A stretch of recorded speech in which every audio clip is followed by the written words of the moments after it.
ছোট ভাইদেরকে নিয়ে পুকুর পাড়ে বসেছিলাম, হঠাৎ করে আকাশটা কালো মেঘে ঢেকে যায়। খুব জোরে দমকা হাওয়া বইতে শুরু করে। তখন আমরা সবাই মিলে আম কুড়ানোর জন্য আম গাছের দিকে যেতে থাকি। ধীরে ধীরে বাতাসের গতিবেগ বাড়তে থাকে। বাতাসের গতিবেগ দেখে ভয় লাগতেছিল, তারপরে ছোট ভাইদের আম কুড়ানোর আগ্রহ দেখে ছোটবেলার কথা মনে পড়ে গেল, তাই তাদের সাথে যেতে শুরু করলাম আম কুড়ানোর জন্য। বাতাসের গতি ধীরে ধীরে বাড়তে থাকে, যার কারণে গাছগুলো খুব জোরে জোরে এদিক থেকে ওদিক হেলে যায়।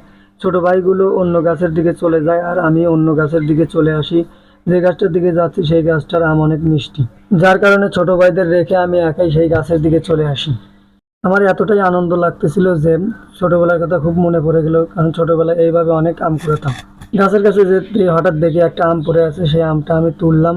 আমটা পেয়ে আমি অনেক আনন্দিত হই, যার কারণে আম কুড়ানোর আগ্রহ আরও বাড়তে থাকে। আমটা হাতে নিয়ে সামনের দিকে এগিয়ে যেতে থাকি।